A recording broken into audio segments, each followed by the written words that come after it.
In the first age of gaming, when worlds were yet unbroken, the GOAT, Hidetaka Miyazaki, forged realms of triumph and sorrow. To the players were given trials merciless, unyielding worlds shaped in shadow and flame. Kingdoms rose in the ashes of dark souls, or fire faded, and hope was but a whisper. In Bloodborne, nightmares took form, and insight was both a blessing and a curse. Death itself bent, yet never broke. In Sekiro, shadows die twice. For within these worlds was bound the strength and will to test each gamer. But they were all of them deceived. For another world was made, and the lands between, in the fires of Mount Gelmir, the Dark Lord Miyazaki forged in secret a master game to ascend above all others. Into this world he poured his cruelty, his malice, his will to dominate the gaming industry, one game to rule them all. One by one, the free people of Earth fell to the power of the game, but there was one who resisted. An unlikely alliance of Turkey and man marched against the armies of General Radon, and in the nightmarish, rot-infested wasteland of Khalid fought for the freedom to touch grass. Into this world, countless players came, drawn by whispers of glory, of ruin, of something greater beyond the fog. This is merely one of their stories, for within Elden Ring lay the power to define them all.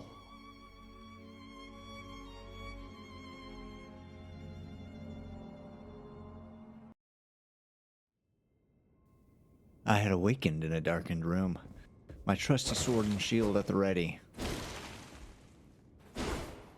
I grabbed the wizened finger.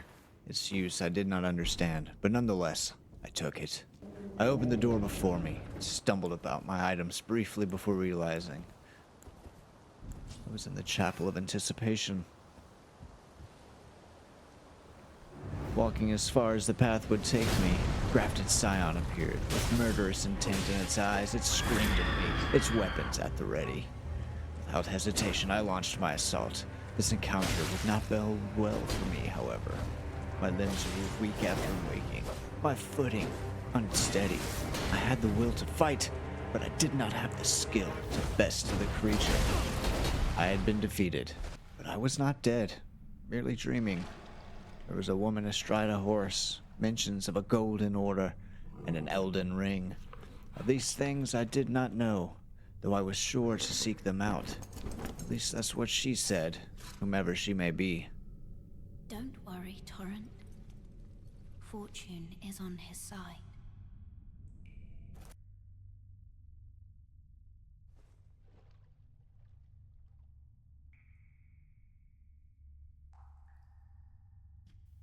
Yet again I awakened, not in the chapel, but a stranded graveyard. There was a cave of knowledge nearby, and I sought that knowledge with eagerness. This world was strange to me. As I explored the cave, I learned many things that would aid me in my journey. To block, dodge, parry, and attack.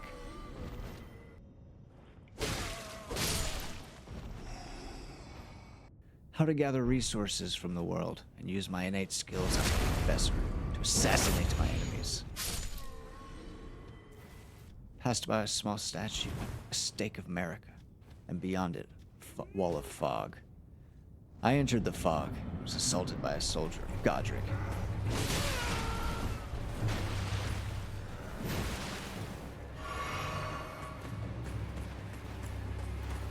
The fight did not last long, as I retained all I had learned in the Cave of Knowledge and defeated the soldier with relative ease. Leaving the cave, I came upon a site of lost grace and saved my game. A nearby platform turned elevator would lead me out of this dark place into a whole new world, a wide, open world called Limgrave.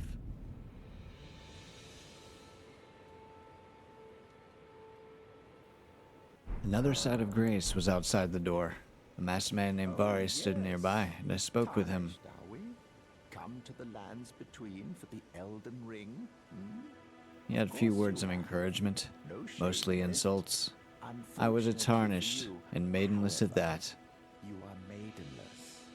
Without guidance, He explained in further without detail the strength Grace's of guidance, runes, pointed out the nearby castle of Stormvale. it's time you set off. I shall castle Storm. This is the direction of my heading, and I was careful to avoid the towering man atop his massive steed, for I did not wish to engage in combat at this time, and headed into the nearby church of Ella.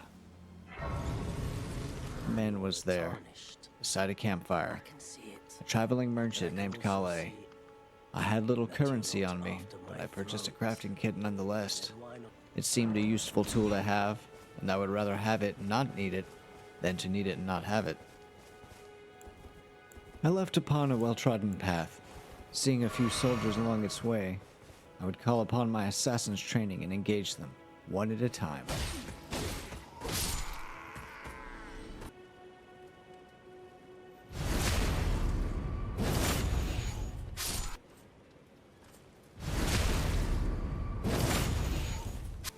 Seeing some wildlife as well, took them out.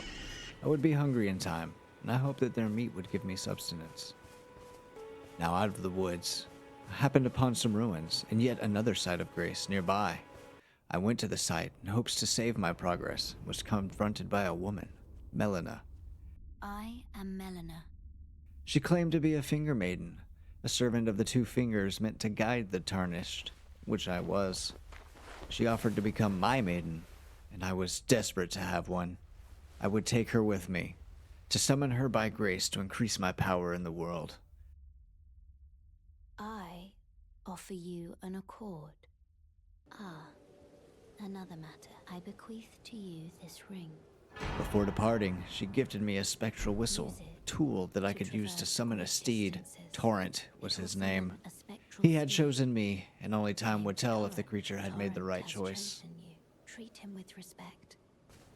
It had turned night, and I was officially no longer a maidenless tarnished. I celebrated by assassinating the soldiers in the nearby ruins. A few easy kills.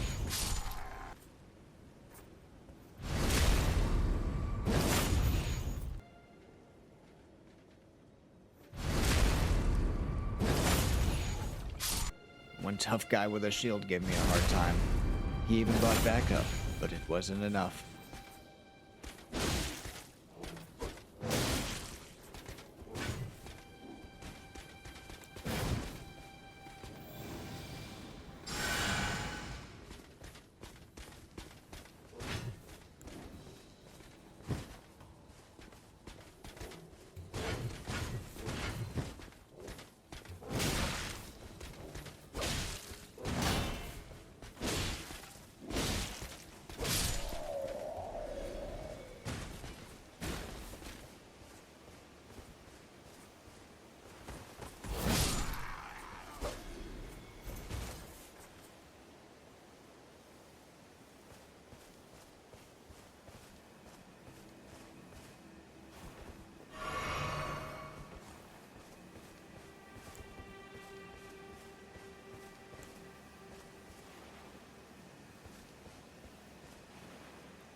Heading towards the interior of the ruins were yet more soldiers, with hounds. Fueled by bloodlust, I attacked them with reckless abandon, only to be laid low by the pack.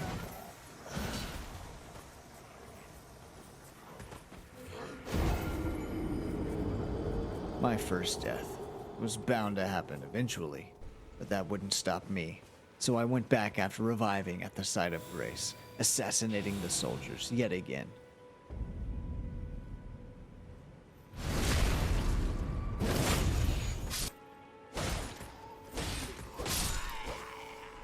But this time, the shield-bearing, spear-wielding tough guy gave me a real run for my money.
only to be defeated. Yet again, another death.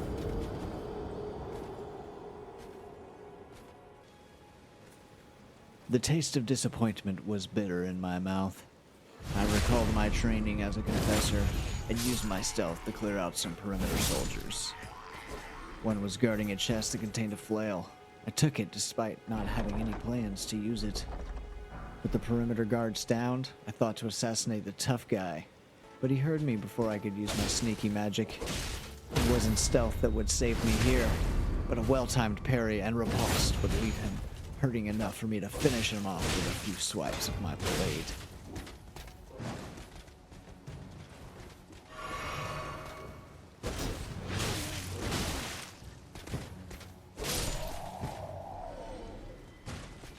I went and grabbed my dropped souls and looted a great sword out of another chest.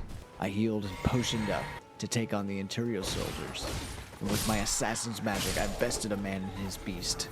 It was loud, however, and I caught the attention of some nearby guards. I had ran away until they forgot about me, and tracked back to attempt to take them out one by one.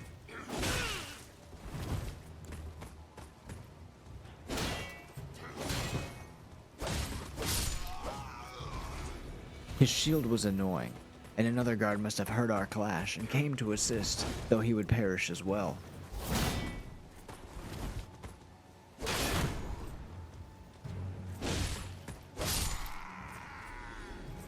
I snuck back to where the group was and attacked 3 at once. Not my best idea. I would go on to embarrass myself with my swordsmanship against the hounds, though. I would lay them low in time, however.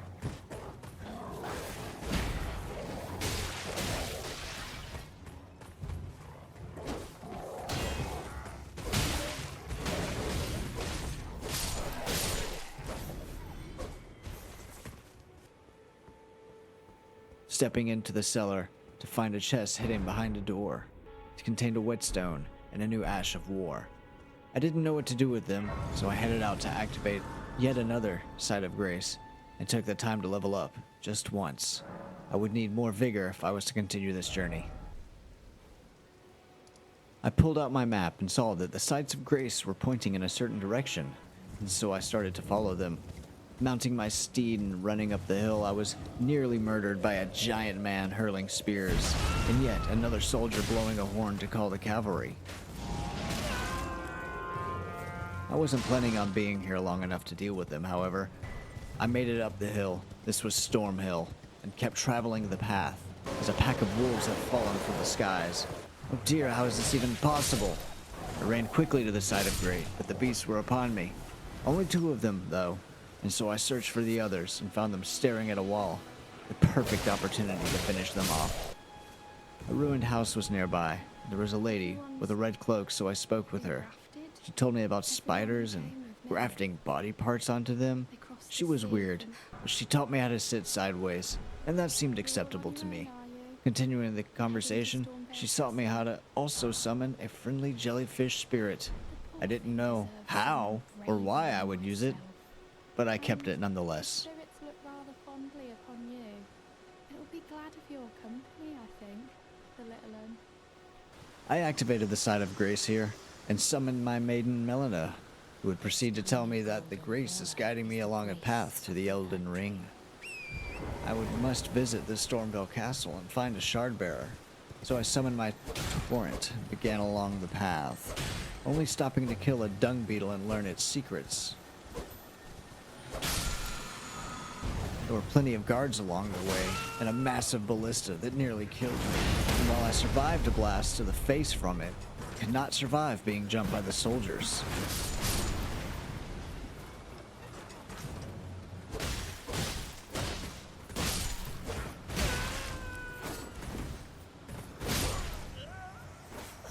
So on my way back, I had a bit of time controlling my horse. I knew where I wanted to go, but I didn't know how to tell him, and then I couldn't figure out how to dismount the creature. I took out the ballista operator and slowly baited the soldiers attacking me. I would run to a nearby Site of Grace and activate it before finishing off these foes.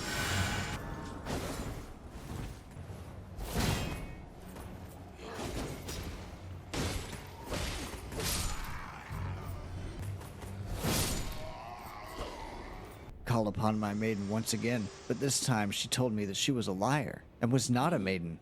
My heart was broken, but my will was strong. I used a nearby summoning sigil to call Sorcerer Roger to my aid, which was perfect timing. As we stepped out of the tunnel, we were confronted by Margit the Fell. Foul tarnished. In search of the Elden Ring. Emboldened by the flame of ambition.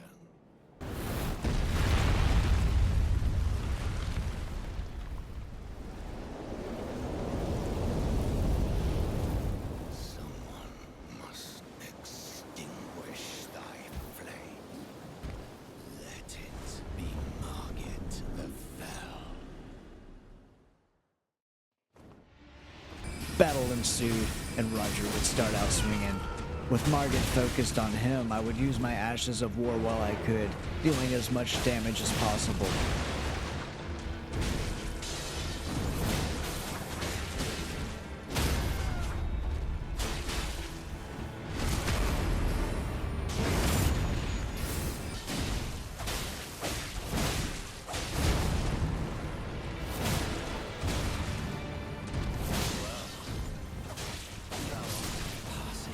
But it wasn't enough.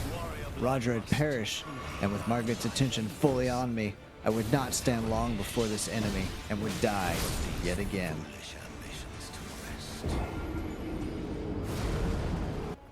Undeterred, I came back, summoned Roger once again, and stepped into the wall of fog. This time was different though, as Roger started swinging with magic and dealing quite a bit of damage. I was able to use my Ashes of War, dealing even more.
I was lucky that Roger was still alive, keeping Margaret's attention long enough for me to live and for us to defeat him.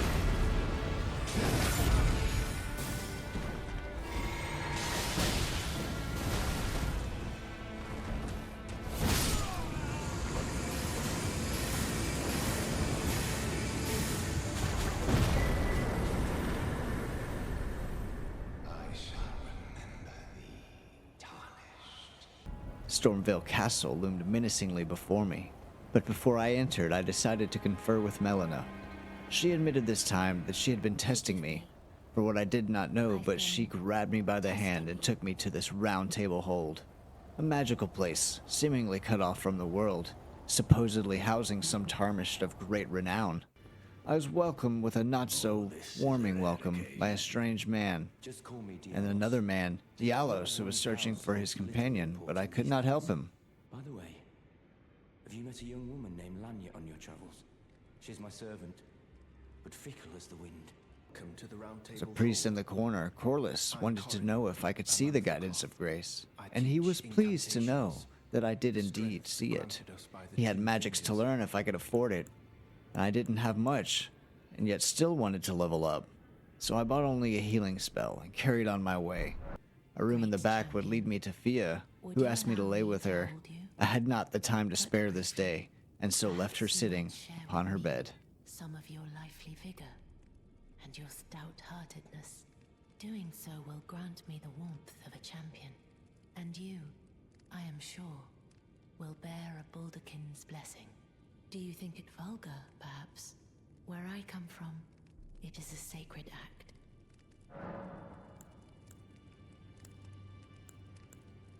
I understand. Your disdain is only natural. But should you change your mind, come pay me another visit.